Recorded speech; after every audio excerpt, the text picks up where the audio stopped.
What was the settings, Dwight, for that whole MME deal and all that? Oh man, Yes. let's see. Mine just says MME. That's all it says. Okay. And then use And then regular microphone. microphone.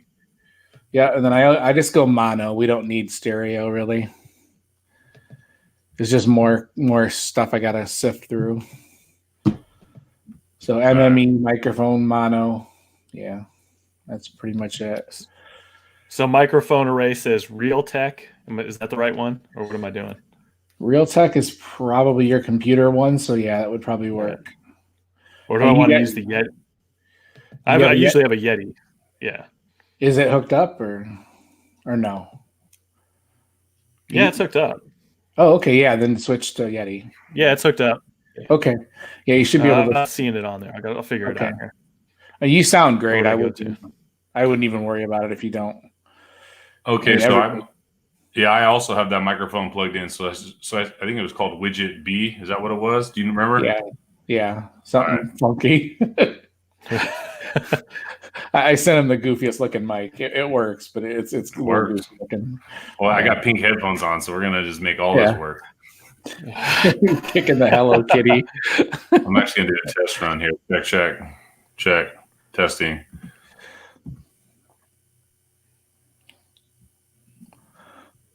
All right. Okay.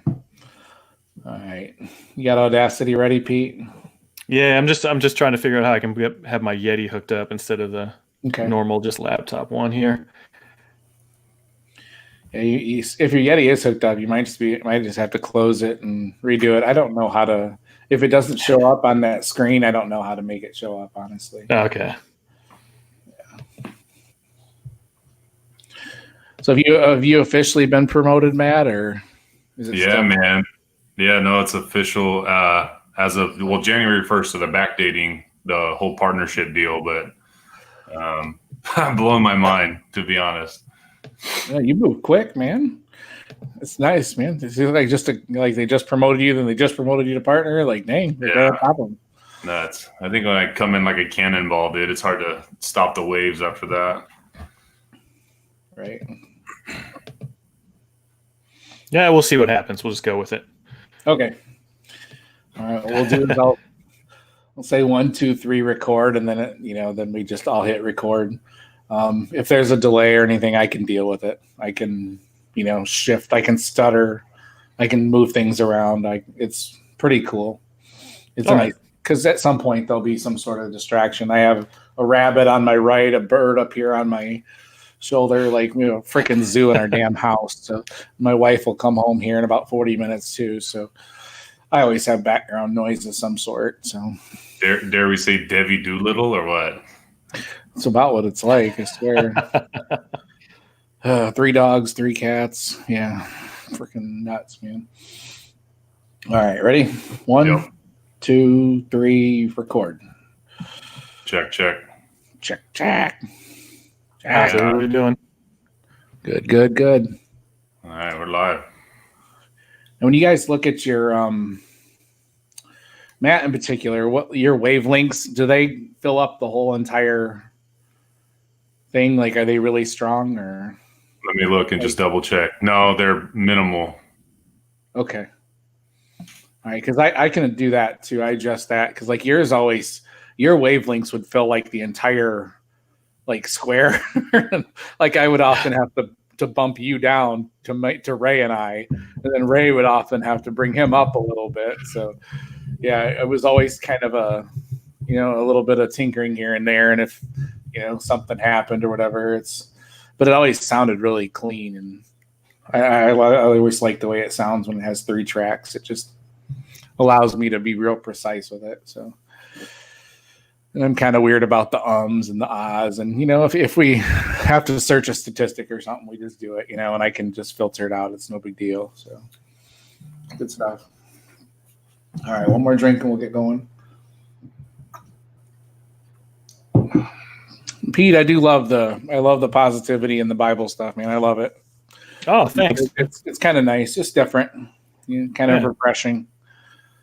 So that's it's something my father-in-law, he got me on doing like 1 chapter from Proverbs and 1 from Psalms every day. and it works out really well, just timing wise. So, right. Yeah, my grandfather was a pastor, so I always grew up around the church and all that. So, oh, nice. I don't really go much anymore, but it's still, still there. It's always there in my heart and stuff. So, for sure. All right, guys, let's get this thing rocking here. All right, ladies and gentlemen, welcome back. This is Devy Owner's Manual. We'll call it 2.2. This is the second episode of our second season. We are your source for building a Devy squad and using it to build championship fantasy football team. You can find the podcast on Twitter at Devy Manual. Reach out to us and let us know how we're doing. If you have any questions, we do have one question tonight. But first, let me introduce my co-host, Mr. Pete Lawrence. Pete, how you doing, buddy? Oh, it's a glorious day. It's a nice day. We've actually had a couple nice days up here in the Northwest after a very rainy January where it rained almost every single day. So, yeah, isn't that what it's supposed to do up there, though? Aren't you guys supposed to get like 300 days of rain a year or something like that? So usually around January, February, March, April, May, June. Then it kind of gets nice after that. Got you, man. All right, and then we got a special co-host. This is our special guest tonight. This is my old friend, man, Matt Griffith. Matt, it's been too long since I talked to you, buddy. I had to get you on. How you doing tonight, bud? I'm doing great, man. It's good to see your face again, Dwight. Good to see you in person, Pete. Finally, doing good though, man. So it's been nice here too, but we're in a drought. We got the other problem, but it's been 71 degrees, so I'm not mad at that. But no, everything's good, man. Good to be on here with you boys. Good, man. Yeah, you're talking about a drought and all this, and I'm getting 6 inches of snow tonight. I'd gladly send some your way, man. But this is only our second significant snow of the year, which for Michigan is pretty crazy to be in almost March and just looking at our second snow. So it's kind of crazy. So basically this week we wanted to get on. We're going to kind of bounce around a little bit. We're going to talk some about the combine this week because obviously that's the huge news of the week. The combine is going on right now. They did a bunch of heights, weights, all those measurements and everything today. So they were doing that. And I saw some pretty cool interviews, some guys being interviewed. Do you guys see that Cole McDonald interview? I was pretty impressed by him. I don't know if you guys caught that or. No, I missed that one. I've been intrigued by him just coming out of Hawaii. So.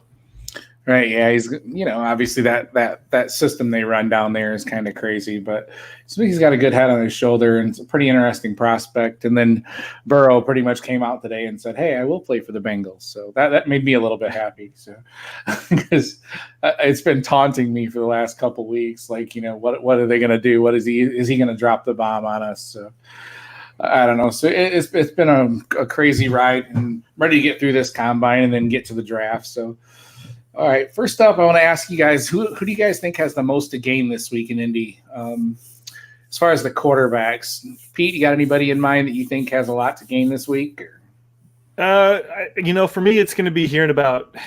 It's going to be leaked. You're going to hear about Tua and the medicals. I even just saw some clips of him walking down the hallway, and you're doing the usual where you're kind of trying to see, hey, does he have a little swagger? Is there a limp? What's going on with Tua? What are we going to hear? Just like every year, some of the medical stuff gets leaked a little bit. So, just to hear positive news on it, it's going to be nice. And it sounds like he's just showed up. He's not going to do anything until his pro day, which I think is in April. Right. They said March 8th he should be officially cleared, which is crazy. And that's just huge news for the draft, man.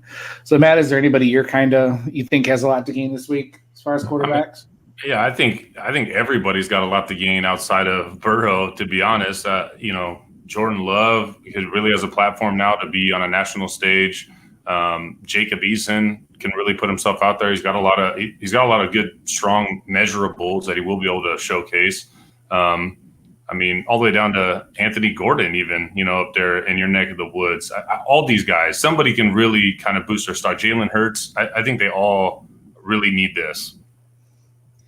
Right. I didn't even mention Hurts on the show sheet. He's one that obviously has a lot to gain. And I think I was listening to Saturday to Sunday today, and they were talking about how Eason, should be able to show his physical traits and possibly get into the top 15 with this. And I think Herbert's got a huge is ahead of him too. The team interviews are going to be important for him. So, to address the maturity and all that. So, yeah, I think you're right. Everybody outside of Burrow. So, is there any running backs you think have a lot to gain this week, Matt? Or for me, it's Cam Akers. I think he's been like that. General RB4, 5 amongst most folks, where I think he can really boost himself up. I mean, he's a stud. He's fast. He's strong. I mean, the size is all there. Terrific stats, even with the team and the line that he had in Florida State, which was awful. But I think he really has an argument that he could putting up there that he could be considered in tier 1 or this tier 1 of these running backs for this season. So he's got a ton of gain. And then there's guys like, I love Benjamin to prove that he's not just a third down kind of change of pace guy, weighed in way more than I think a lot of people were expecting. Those two guys in particular, but that list kind of goes on as well. There's a bunch of talented. Keyshawn Vaughn, another one. I think he can really throw himself up there. Good size, speedy's going to be able to test well. So there's a handful of guys. All right. Oh, yeah, absolutely. Pete, what is your thought process? What do you think of Cam, man? Are you a big fan of him, or? I'm a huge fan of Cam Akers. Really good freshman season, not a good sophomore season, and then came back on last year. And just like Matt said, just terrible team, bad offensive line. You watch any Florida State game, and Cam Akers is getting hit behind the line multiple times. It just seemed like his offensive linemen were it was like a turnstile. They're just letting guys through left and right. He's putting moves almost the first step he gets the ball. So it's going to be fun to see him at the combine, and I'm really going to enjoy seeing him behind a good offensive line. The biggest thing is you're going to have to unteach a few of the bad habits where he's trying to do a little too much on that team. But any good running back coach can work with that. Stevan Ahmed is one of the ones I'm really looking forward to. And it's this is two opposite sides of the spectrum. I think Matt talked about Benjamin coming in weighing more, which has me a little bit worried because I think when we talked in the Senior Bowl, I think he weighed 190 or something, low 190 range. He just weighed in at the combine about 207. So what type of weight gain is this? Is this healthy weight? Is this going to be like Ronald Jones where he's going to run, pull up lame, which I can tell you for a fact was due to the fact he put on a bunch of unhealthy weight, bulked up, tweaked his hamstring, and looked slow. So is Eno going to look slow? What are we going to see? I like that Stevan came in right around 197 pounds. So he's not going to mess around. Like, hey, I'm a fast, speedy back. I'm gonna blaze the 40-yard dash, and I can bulk up later on. But the key right now, his moneymaker is going to be showing great agility and great speed, and that's going to boost him up some draft boards. Probably going to be a day 3 pick, unless he just absolutely lights up the combine. Maybe sneak in late day 2. Right. Love it. Yeah, I'm the same boat as you guys on Cam. I got the chance to do a lot more deep dive film on him and just love him. He's got a lot of Le'Veon Bell to his game. He's patient. He's got really good moves. I was surprised how good he was at blocking, picking up pass rush and things like that. I was pretty impressed. He's just a good all-around guy. So another guy I want to see how he does is Zach Moss too, a guy that looks fairly good on tape. And Matt and I have talked about him in the past, how he's got a chance to separate from to get himself some draft stock, and a guy I like watching, but you see the hesitation, to drafting him. He's just not overly great at anything. So I want to see his agility and speed and things like that. So, Pete, are there any wide receivers you're really keeping an eye on this week? Or? Laviska Shenault, your main guys, Judy, CeeDee Lamb. We saw Lamb and Judy kind of come in just below that 200-pound threshold that people want to throw around. I'm fine with how they weighed in. I want to see them run fast. They can get to an NFL team, bulk up later if you want. And at the same side, you have Shenault, who was weighing in like a running back, and dude is just stacked. So I want to see what he does in the agility and in the 40. Just gonna be fun. Just watch these guys do their thing. I'm curious to see what he does medical wise too, because he's had a litany of injuries, it seems like. So it'll be key to see what he does. Matt, who are you Who are you watching this week for wide receivers, man? Yeah, I mean, you know me, Dwight. I like some round 3, round 4 guys in these rookie drafts, and so I'm going to be looking more towards like the Michael Pittmans, the Devin Duvernays, the Lynn Bowdens, Isaiah Hodgins, who I'm a giant fan of. All these guys who I think you'll be able to attain maybe in the first part of your 3rd round, you know, rookie draft, something like that. Who I want to see them. You know, we know some of these guys are fast. We know Duvernay is going to be fast, but you know what he looks like catching the ball, running these gauntlets, doing different things like that. So really, it's a host of those guys later on, even like the Gabe Davises. You know what I mean? Those kind of guys. So later round guys for sure. Just because we know enough about the Judys, the Ragers. It's really a landing spot now for those guys. So I don't need to see Rager run a 40. I know, I know he's going to burn the building up. I don't know,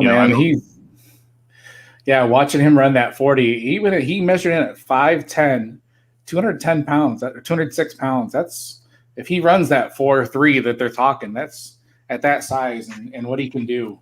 Oof. Nuts. Oof. Yeah. So, yeah, I like it, guys. I like it a lot. Yeah, that's a couple of the names I thought, same ones you guys did. Brandon Ayuk is another one who I'm watching a lot of right now, and I'm kind of curious to see what he does, like as far as his agility and everything. I didn't see a very developed route tree. The more I've watched of him, the less impressed I've been of him, but he's still got a lot of buzz. So he's one I want to see do like the other drills, other than the 40 and things like that. So Pete, we'll bounce it back to you. Is there any tight ends that you're looking for? I know it's not the greatest tight end class this year. So, yeah, we've gotten spoiled for a few years. Last year you had Fant, Hawk. I'm kind of excited about Hunter Bryant from University of Washington. Hopefully he's healthy. He's dealt with some injuries. I want to say a knee injury about 2 seasons ago. And even he stated recently that last year he just kind of still wasn't right from it. So hopefully he's good and set. And then, a guy who kind of fell off, and I think if you started the season, he was probably one of the top dudes, was Albert Oku-Ebunam. And I think I got it right. It's just an insanely difficult name to pronounce. I even put the pronunciation in with the guide as I'm talking about him. Another one of the Iowa tight ends. And was it quarterback play? What was the reason he dropped off? Big drop in receptions. Touchdowns were about the same. That's touchdowns are touchdowns. But I'm curious to see what he does at the combine. I think he's a very physical specimen. Much more of your inline type player. So I'm hopeful to see him be healthy and just come out and light it up. Yeah, I was trying to see what he did. I kind of was hoping he would have dropped some weight and maybe worked on his agility, because Albert O was like the name going into the season, and then he just looked slow and just this year. So I'm kind of curious to see what he measured, and I'm going through this crazy list trying to find him. Matt, any tight ends you're watching this week, bud? I like the other Bryant, specifically Harrison Bryant. I was very impressed with his athleticism. He just felt like a weapon in the pass game most of the year, and obviously played against the competition he was playing against down there at FAU is a little bit different than some of these other guys who are playing against big name defenses, and Alberto playing in SEC, things like that. But I just was really impressed with the usage, with the ability, with the once he got the ball in his hands, he felt like a receiver more so than a tight end. But he's like 6'5", 260, I think, or 255 or something like that. He's good size. So he's somebody that's been really intriguing to me ever since about mid-season. I would like to see this development, and I hope that he comes and shows out this week. Yeah, Harrison came in at 243 today. Okay, that's pretty good. Yeah, and he's like a bigger receiver. Alberto came in at 6'5.5", 258 pounds. Holy smokes, that's a hoss, man. He's a big boy. So yeah, that was. Another name getting Albert Troutman's also getting some buzz too. Mm-hmm. He's 6'5", 255. He came in. I think they were saying Komet came in pretty heavy too. Yeah, 6'5" and 262. So that's a pretty good big boy. And to move the way those guys do, and to be the weapons that they are, it's pretty amazing how far the game has come. It's crazy, man. So is there anybody? So we'll flip that over. Those are the ones we're really watching for. And I guess this kind of question goes in with that.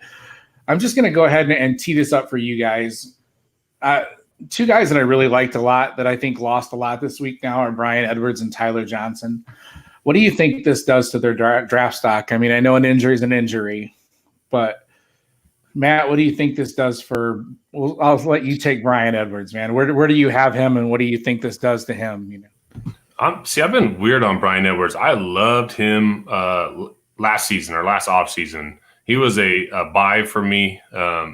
Once again, you know how I operate, man. I want to buy low and sell high. He was kind of thrown to the side. I was getting him in the second, middle to late second round of Devy drafts, and that felt like stealing. I was really happy with that. And then as the season progressed and he started to shoot back up, then he was kind of getting a little too pricey for me. In a way, I mean, obviously I'm not happy about his injury. I don't like that for anybody, but I feel like this will kind of check his value a little bit. May turn some people off. Maybe people will put him on a do not draft list. He's still a really talented football player. Not a ton of great quarterback play in at South Carolina. It's a bummer though. I'd like to see, some of the testing, see what he can do. He's got the good frame, good size, good jump ball. I mean, I bet he was going to kill a vert, different things like that. But in a way, I like that it's going to check his value a little bit because I was feeling he was kind of starting to spike a little, increase a little too much prior to the combine and then NFL draft. So this should balance it out a little bit, make it more attainable at a reasonable price later on. Right. I think I had him as high as 5th in this class at one point, and then he just kind of drifted down a little bit. And then, like you said, recently he was starting to kind of climb back up. So it kind of checks him a little bit. He's probably going to be a day 3 guy, and I think that's probably where Tyler Johnson will fall. Now you got to be careful with this. We're not allowed to speak too bad about Tyler Johnson, just in case Kane somewhere is listening. Whenever someone says Tyler Johnson, he's got like an alert set that will like bring it up. So he'll cut right to this spot of the podcast and listen to what we're saying. And so Pete, tread lightly. What do you think this does for Tyler Johnson's stock? It's disappointing. You had everything with the Senior Bowl where he didn't end up doing much. I think that was injury, and now doesn't sound like he's going to do anything again. If you follow Thor KU on Twitter, Thor's a great follow. I'm sure you're following him if you're listening to all this. And, he was talking to him just in a little interview setting, and Tyler's talking about how he needs to learn a lot more about the game, the nuances, and just kind of some weird talk where it was just didn't make a lot of sense for a guy who seemed like a really great producer. So I'm curious, kind of what's going on behind the scenes, especially maybe, with whoever his agent is, maybe whoever he was working out with. He's such an interesting player too, because he was an analytic guy favorite, and then for a while was a film guy favorite, and was checking every box for everybody. And then Rashad Bateman shows up, and then I got to watch him firsthand when they came to Fresno State, and it's Tyler Johnson every time he came off the line, he looked bored. He looked like he wasn't super into it, and it's just a weird kind of spiral where not being invited to Senior Bowl, all these different things. What is happening? So I don't know. It's a curious case for sure. Right. It makes you wonder what NFL people see, because like you said, you see impressive things in his game, but what do the NFL scouts say? What do they see? Maybe he's just not that interested. Maybe that I did see that interview too, and thought he seemed I would have liked to have seen a little more confidence, a little more swagger, but not, humble swagger, I guess, if there's such a thing. It's kind of an oxymoron, but yeah, just a little bit of confidence. And he just seemed kind of dejected. So I don't know. He's one of those guys that you either love or you hate, and there just seems to be no in between, and who knows what's going to happen. So he'll probably end up being a day 3 guy as well. So I don't know. Do you guys have anything else you wanted to talk about? I know that I said I had a segment on here of who's got the most to lose, and I think it's just a lot of the running backs on the fringe, like we talked about before. Those guys like Benjamin, Zach Moss, AJ Dillon, Michael Warren, Anthony McFarland. Those guys are the ones that I think have a lot to gain from this process, but also a lot to lose. They could easily become undrafted guys, with a terrible combine, especially when it comes to interviews and everything as well. Then you hear, if you listen to any podcast this week and watch any news, anything about the combine, everybody's saying, make sure you don't double count the combine, take this with a grain of salt. If you think a guy looks fast in a game, but he runs a 4.6, he's still fast, in a game. So, or if he runs a 4.4 and you thought he was fast before, obviously don't count that twice. So I don't know. Is there anything else you guys wanted to talk about the combine? Any interesting stories or players we didn't talk about? I mean, the most important news. I'm sorry, I jumped ahead before you even gave the transition. The most important story from this whole week is hands measurements, right? I mean, isn't that what everyone cares about? I feel like that's like always like this big emphasis, man. Even I love Burrow even trolling and rolling with it or whatever, but no, it's such a great point and it's good advice. Do not double count the draft. You hear it. It's hard not to do it when next thing you know they're resharing, Jalen Rager's 40 for the next 13 weeks or whatever. It's just going to be one of those things. But he's fast. We know he's fast. JT is going to run good for his size. Don't all of a sudden say he's my RB1 no matter what happens, right? I mean, if you had him at 2, maybe slow down your process and jump in him. But I'm really looking for the guys who are going to kind of shoot up in after this process and then kind of put that little red check mark from my rankings of guys who I think are going to be overdrafted and could just continue to push guys down the board. So I look forward to this week for that reason too. Right. Yeah. If Henry Ruggs runs this 4.25 like we think, sell him. Please sell him. Like somebody's going to be like going gaga over him. So yeah, if you've got him, I mean, he's a guy that I'm not super high on. He's obviously very fast, but yeah, I don't know. So is there anything else you wanted to add to that, Peter? You talked about Anthony McFarland. You just that's another name I'm interested in watching. Pretty solid weigh-in. I think 5'8", about 208, so good BMI measurements. Going to be curious again. Is that going to be something maybe like that Ronald Jones? Did he put on some bad weight? Is this good weight? So just fun to watch. The combine's fun, and you're going to have people too. They're going to poo-poo on it, talking about how the combine doesn't matter, which is wrong because dudes are going to fall or rise. Draft stock because of this, which is going to give, if a higher Christine Michael, if he's drafted higher than we think, he's going to get more shots. If Christine Michael had been a 6th round pick, he wouldn't have hung around as long as he did, and if a guy falls in the draft, he's not going to get as many shots to come in and do work. So the combine is important. It's not the end all. We talked so much about DK Metcalf last year in the 3-cone. And look how the Seahawks used him. Yeah, they're not running him out there and having him do, very route specific things. But what does he do really well? Just get open with your size. He's a burner, going deep, cross the field. He's not doing, a precise route, but within the Seahawks offense, it really fit. So, landing spot, and just take everything with a grain of salt. Right. Absolutely. Love it, guys. Love it. Love it. All right, real quick, I kind of wanted to – I know we talked about almost all these names on the list already, or we brought up a couple of them.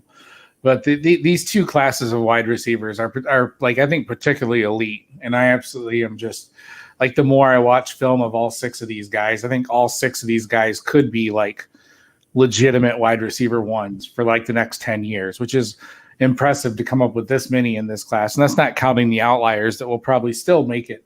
There's other guys that could still be wide receiver ones, or legitimate, like fantasy producing wide receivers. So I kind of just wanted to see you guys just kind of go back and forth a little bit, talk about these guys. This year, we're blessed to have Jerry Jeudy, CeeDee Lamb, and Jalen Reagor.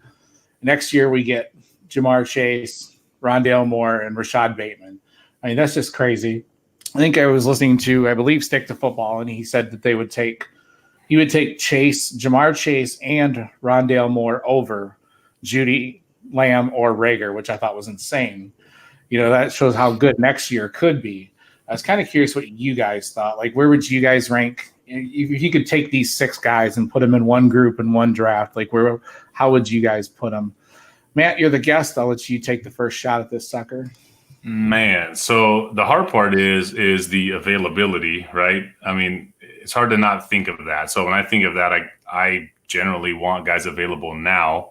And I believe Ray was talking the same thing that you were just saying, where it was like Chase and Moore could easily be wide receiver 1 in this class, or 1 and 2 in this class. And it's nuts. I love CeeDee Lamb. I'm a giant fan of CeeDee Lamb. I even last night I was considering taking Rager over Judy. So Judy, not so much. So really for me, it would go in this class, Lamb, Rager, Judy. Next year is Chase, Moore, Bateman for me, and followed by Justin Ross too, right? So we got that fourth leg to that. Man, are we talking availability as in this 20 class and 2021 class, or just lump them all together, no classes involved? Lump them all together, baby. Whew. So it's this is just like the hotness of Jamar Chase right now, right? It's hard to not want to put him at wide receiver 1. I think for me, I'd probably go Chase, Lamb, Rager, Moore, Bateman. No, Judy, Bateman. That's crazy to think that Judy could be 6th. Ugh. Yeah. Wow. Yeah. I look at that list and we are, woof, man. Pete, what do you think, man? Oh, go ahead, Matt. I was just gonna say, I was seriously going through I may or may not be in a league with Dwight where I have multiple firsts this year, multiple firsts next year. And I was thinking of my strategy of how I was trying to approach this season. So it's like I'm sitting on one of them's a 104, which I think very much could be CeeDee Lamb. Then I think about it, I go, man, I got 2 firsts next year. One should be early, one late. I could easily grab a Jamar Chase next year and just kind of ride this thing out, a couple older receivers. So it's really it's interesting that we have this problem, right? I mean, it's nice. It's a good problem to have that we have such loaded receiver classes for the next few years. Right. Now, Pete, where would you have these 6 guys? As far as dynasty assets? I think you're right. You're talking Chase. Next year we're going to be knocking him because obviously Burrow's going to be gone. You're probably going to talk about his stats are going to decrease. So we're going to nitpick on that. I'm still thinking you pick Jamar Chase right there. I agree. Rondale Moore, 2nd. We're going to, tear him apart because of his height, even though he's just a physical specimen. He's one of these dudes that is squatting 600 pounds. Then CeeDee Lamb for me, Rager, Bateman, Judy, probably Bateman. And when you're talking this 2021 wide receiver class, we haven't even talked about Jalen Waddle, Seth Williams, Terry out of Florida State, Wallace out of Oklahoma State, Amon-Ra St. Brown. Yeah, it just keeps going. Yeah. Devonta Smith. So silly. I seriously think Tylan Wallace will be the steal of next year's draft. Everyone will knock him because he's a senior and all this stuff, and he's filthy. He will be the receiver you get at either the end of the first or early second. You're just going to be stealing. Matt, I think you're right. Why not focus running back in 2020? Because the running back class in 2021 is not as great. You probably miss out on ETN. And then everybody else is not. I mean, we're gonna have our guys, but it's not quite as much as, if you're at 104, 105, why not grab Akers, best running back available, knowing that next year you're looking at Chase, Moore, Bateman, all those names that we just talked about. Right, yeah, I think ETN made a smart move by coming back. I was mad at first, but I think it helped his value overall, and he should be a high pick next year. So. Yeah, I mean, assuming he does good. And you guys are pretty much hit the nail on the head. It's hard for me to put those 6 together. I would probably go Chase, Rondale, Rager, Lamb, Judy, Bateman, I guess. Yeah, that's tough. All 6 of those guys, I think are just going to be legit the next stars of the league for so many years. It's such an influx of good talent, so a good problem to have. I love it. I feel like we could do a whole episode on just wide receivers that are in these 2 classes. And you guys didn't even mention Sage Surratt next year, and there's just so many names that it's gonna be fun. Hey, Dwight. Yeah, Dwight. So do you have Rager as your wide receiver 1 right now? Yes. Man, A sliver. I've been listening to Ray too much apparently. No, man. I don't know. It's not. It just seems like the whole community is starting to come around on that. But it's a sliver, like a razor sliver to me. It's just I still love CD so much, man. Yeah. But Yeah, Ray actually has. If you listen to his backgrounds, he actually just kind of drops Jalen Rager's name just over and over, just kind of subconsciously just building it up in our minds. I wouldn't be surprised, man. That's crazy.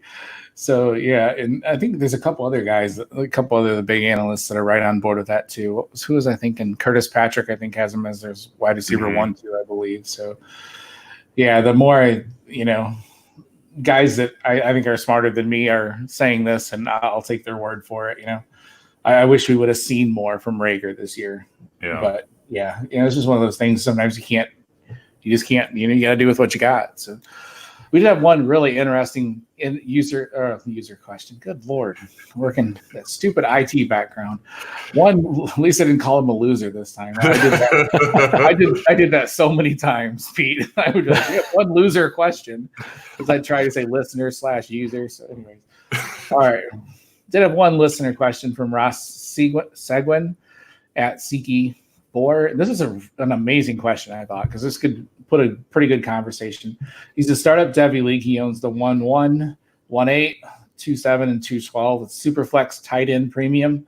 We can only draft players who are eligible up to 2022. So that, pretty well leads things pretty open. Thoughts on some targets? Also, should he use the seconds to target 2022 players versus 2021? So that's a pretty crazy question. Okay, so we'll just start with the first round. So he says he's got the 1-1 and the 1-8. So obviously the 101 is going to be a quarterback, right, guys? I mean, yes. Super flex. So whether you take Lawrence or Fields, that's up to you. I mean, for me, it's Lawrence. Pete, is that where you're at, or? Yeah, Trevor Lawrence for me. I don't think you're going to go wrong between him or Justin Fields, but I think I just slight nod towards Trevor Lawrence. Right. And then the 108, there's so many. So right now I'm looking at ADP, Devy ADP from DLF, right? And Ray's been holding these guys. So at the 108, you have guys available. This is not super flex, the ADP, by the way, but 8 is Tylan Wallace, 9 Max Borghi, 10 Devonta Smith, Amon-Ra St. Brown at 11, Jalen Waddle, George Pickens.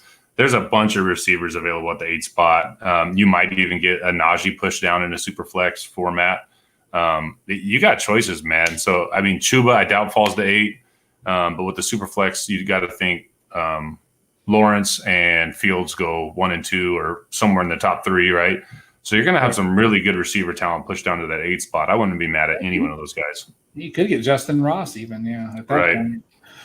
So then that leaves the second round. Do you think she should target 22 players versus 2021? I don't think there's a need to necessarily target a year per se. If there's a good one available, I think you take it. Obviously the 2022 guys will probably be cheaper because people want that production right away. So I don't know if that's where you guys are thinking too, but yeah, I agree. I mean, you should be able to get a decent 2022 quarterback in the second round. 2-7 and 2-12, you're not going to get probably Sam Howell or anything like that, but he may fall that far. So there's some good 2022 guys that could fall that far. So I wouldn't necessarily say those are going to be 2022 guys, but you just you're going to play the board.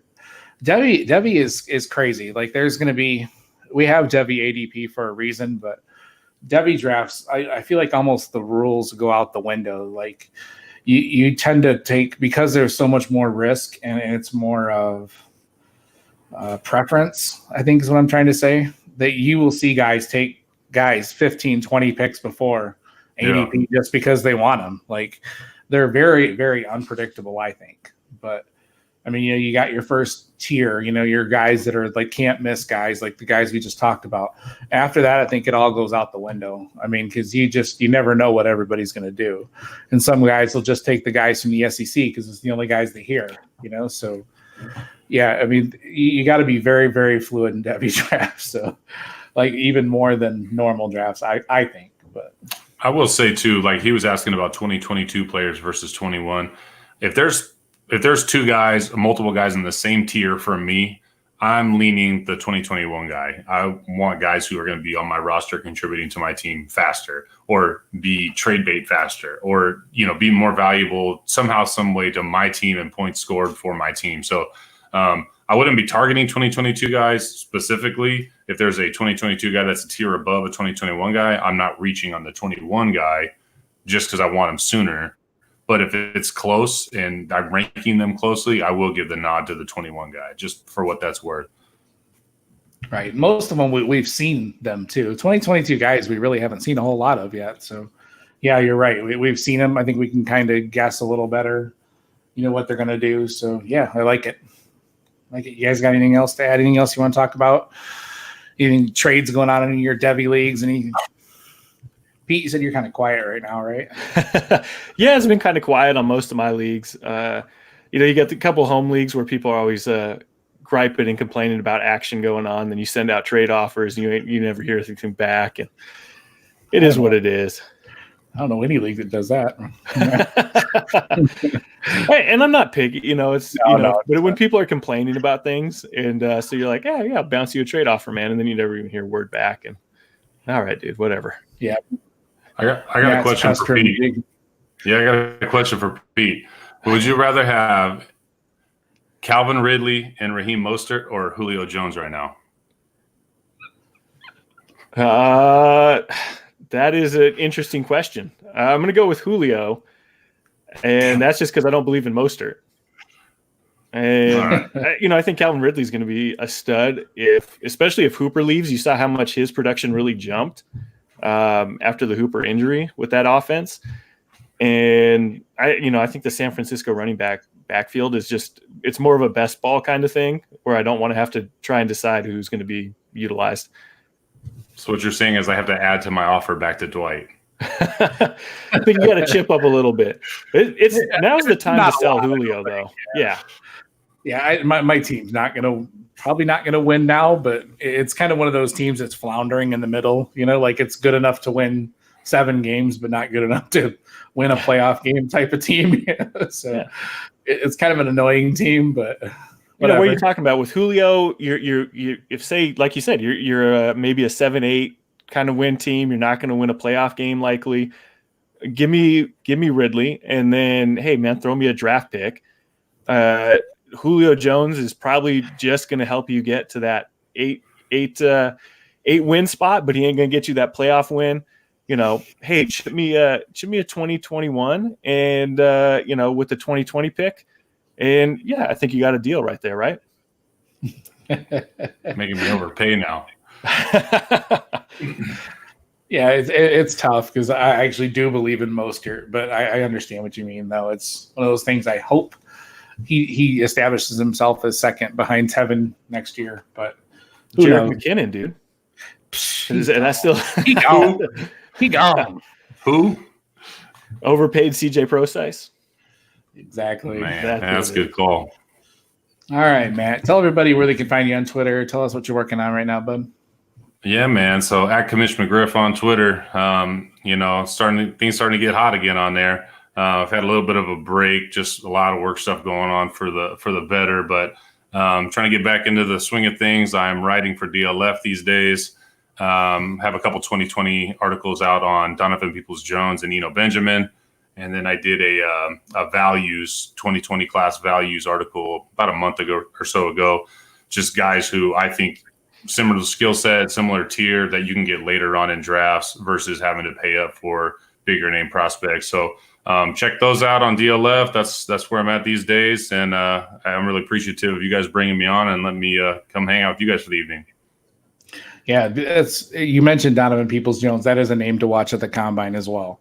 A name I did want to admit because he had that 5-star pedigree, almost the top overall in his class, and hasn't done squat at Michigan. So it'd be curious if he does really well. It could kind of throw his name back on the radar. But anyways, Pete, let everyone know where they can find you. What you're working on, bud. Yeah, @_Pete Law on Twitter. You can find me over at DLF. I got to wrap up some work here, doing some talk about the Seahawks and some more rookie talk, and especially now that the combine's going, really break down some nice clips for everybody, and be posting those up on Twitter.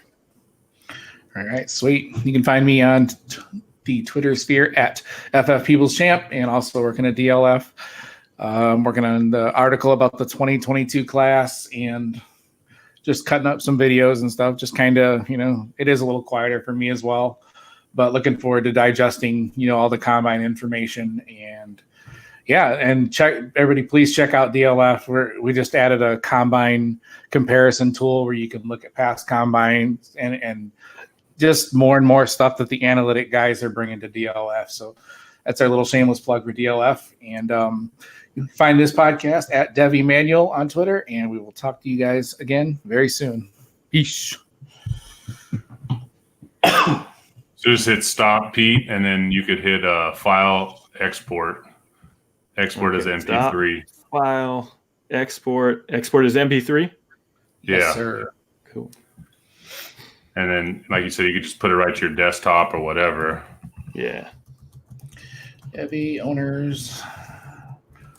Dwight.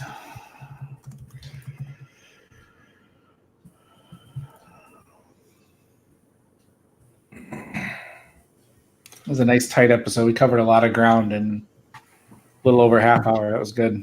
That was fun, man. I'm glad I haven't got to talk to Devy in a while, especially, with guys at work and stuff, and not like boys like you. Right.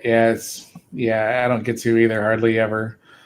It seems like even most of my chat rooms are kind of quiet right now. I'm in this crazy Shark Tank league that Peter Gent put on, and we're in the middle of our blind bid auction right now, like startup blind bid. It's freaking nuts, man. Today was the first day of basically what happens is you put the guy on the block. 70 owners get to bid on him. Oof. The top 5 win him. It's just stupid. I don't know why I get myself in these crazy ass leagues. Today, see if I can find it. I'll let you know the prices of today was. Oh yeah, here we go. So 5 copies of Mahomes went on the block today. No. Oh wow. The first one went for $451 out of a $2,000 budget. The second one went for $427. The third one went for $422. The fourth one went for $411. Surprisingly, the most expensive was somebody paid $451 for Deshaun Watson. One guy, he's an Irish cat. His name's Decky. He won like 5 players and had $36 left for the rest of the draft. Oh boy. He's like, oh shit. He won like McCaffrey, Zeke, Deshaun Watson, like Odell and somebody else. And he's like, oh my God, I have $36 left. Jeez. So he promptly traded Zeke for $330 so he could have a little more money for the rest of the draft. Oh, wow. Like, holy crap. I won Beckham for like $160 out of a $2,000 budget. I'll take that. Yeah. His price is crazy low right now, man. Like you can get it for nothing. I don't get it. It's still there. Yeah. Like he's still super a top talented. Receiver. Yeah, like come on. That offense is going to get better. You'd hope. Yeah. I don't see how you. Yeah. That was such a bad coaching move for the Browns. You got a better coach. Yeah. Yeah. So once this gets saved to your desktop, you just got to drag it over into that drive I shared with you.